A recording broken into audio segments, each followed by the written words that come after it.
Hello guys! So ayan, ako ulit ang inyong Auntie Arlene. So sagutin lang natin yung tanong ng ating isang sisi about dun sa sagot yung sa pagkain.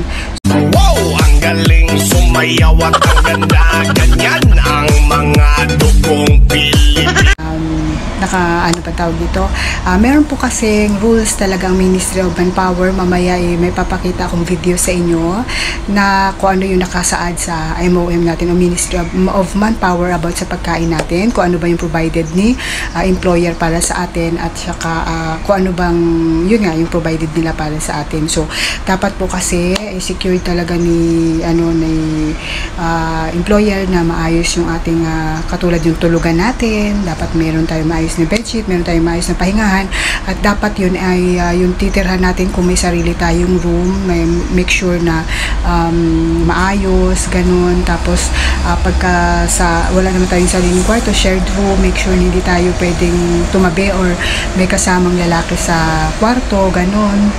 Unless talaga yung sobrang baby pa or maliit lang talaga yun. Pero pag mga teenager or pa-adult na, hindi talaga pwede na tayo ay may kasama sa loob ng isang kwarto sa ating tinutulugan. Tapos yung isa din naman, kung halimbawa sa sala kayo or kung saan na place na make sure na hindi malapit sa mga kitchen natin, sa gas stove, so sa mga wirings, yung mga ganun na talagang ma-risk ang life natin. Tapos kailangan may ventilation din, kailangan may electric fan, o kailangan hindi tayo masuffocate, yung ganun. So kasi nga guys, konting info lang po, dito po kasi sa Singapore is hindi ganun malalaki ang mga bahay, karamihan. Pero may mga ilan din naman yung lalo yung mga landed, yun may sarili kasing silang lupa, may sarili silang pero kasi karamihan kasi dito pag HDB at saka condo is yung parang may pattern yung mga bahay-bahay dito. So yun, kung gaano lang siya kalaki, kung gaano lang kaliit, hindi sila basta-basta pwede mag-extend kasi may may taxes yan or meron yung kasi kung ano yung nakapormang ganun, yun na yun. So yun, kaya ang nangyayari is no choice, medyo lang, ini-squeeze lang nila kung ano yung pwede magkasya sa bahay na yun. At normal din dito minsan na given dito talaga yung minsan na may mga helper talaga na walang sariling kwarto. Minsan nagsishare sila sa mga alaga nila, minsan din naman sa sala or ganun, pero make sure na talaga makaka-rest na maayos yung helper nila.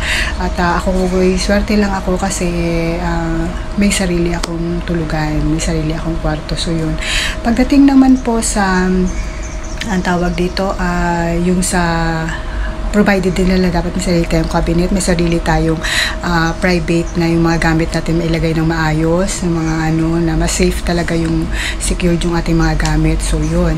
Tapos yung pagdating naman sa pagkain nga na tanong ng ating isang sisi is yun, provided naman ni employer na si helper ay ma-secure talaga na hindi magugutuman. So ayun, depende na lang yan sa employer nyo kung paano yung way ng pagbibigay nila sa atin ng halimbawa kung allowance na lang ba, kung tayo na lang bibili ng pagkain natin, merong ganon na hindi tayo covered nila magluluto ng para lang sa kanila, pero bibili tayo ng sarili natin, magbibigay sila ng allowance or magbibigay sila ng ganitong pagkain, ikaw na magluto, ikaw na ganon, yung may ganon, depende sa usapan yung employer nyo. At saka meron din naman na shared food, yun nga yung ako ganun, kasi kung anong kinakain ng mga amo ko, ganun din yung kinakain ko. Meron din ako, although hindi ako nagluluto dito, pero yun, provided nila. At swerte ko din kasi meron din akong snack, meron din ko rin yung dito, yun.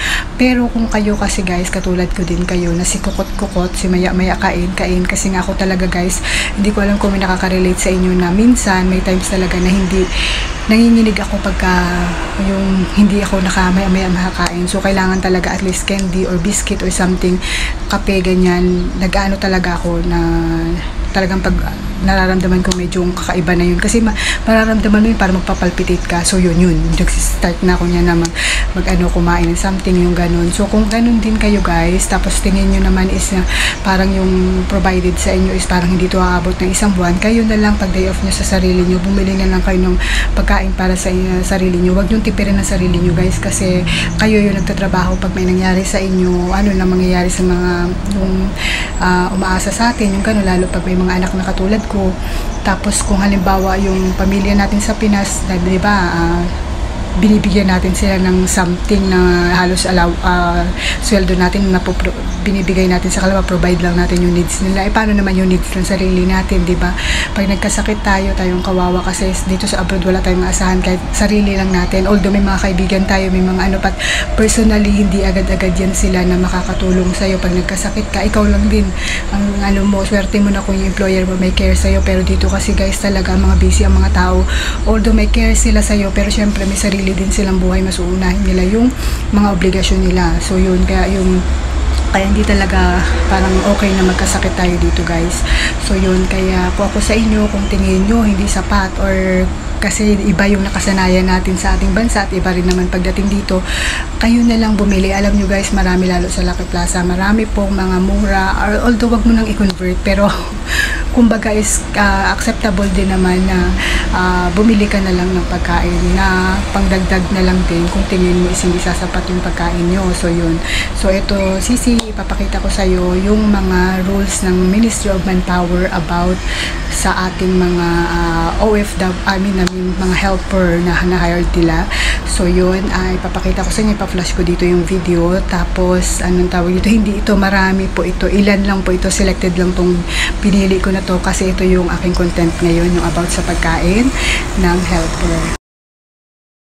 So ito guys yung about sa ating food allowance. Ano po, mayroong dalawang option dito. Yung una is food allowance means giving helpers a set amount each month so they can buy their own food. So pwede tayong bumili ng sarili nating pagkain kung bibigyan tayo ng allowance ng ating amo, tayo nang bahalang bumili ng ating pagkain. Ang second naman is second option is shared food, where your helper eats whatever the family eats. According to the Manpower Ministry, employers must provide their helpers with 3 meals a day. So ibig sabihin, kailangan talaga na makakain tayo ng 3 beses sa isang araw. Tapos may mga ilang employer din na nagbibigay din ng snack. So yun, swerte din natin. Pero madalas ganun talaga dito guys. Kasama na yan yung mga coffee, yung mga biscuits, ganun. So kasi pagka almusal dito sa amin is light meals lang. So yun talaga, mga bread lang yan guys. So yun, hindi heavy breakfast. Okay, so ito yung nakapapaloob. Do I need to buy toiletries for my helper? Motivate your maid by making her living conditions as comfortable as possible by providing the necessities, including a bed, toiletries, and cabinets. You must not deduct the cost of these items from your maid's salary. So, ibig sabihin guys, sagot nila yung maging maayos yung ating kalagayan habang tayo po ay nasa pangangalaga nila.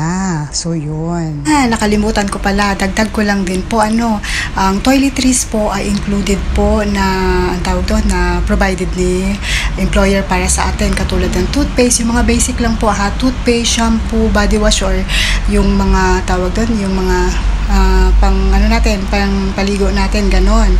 Tapos yung pads natin at saka yung tawag doon conditioner, yung mga ibang pa natin, deodorant, yung mga something ganyan is depende na lang po sa employer natin yun.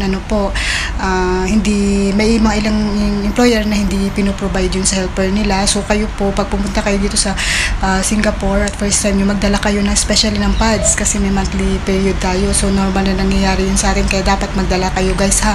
Huwag nyo kalilimutan yan, at kung medyo may something kayo, magdala din kayo ng deodorant. Although sa first employer ko guys, sagot nila yan, may pads ako, may deo ko, lahat.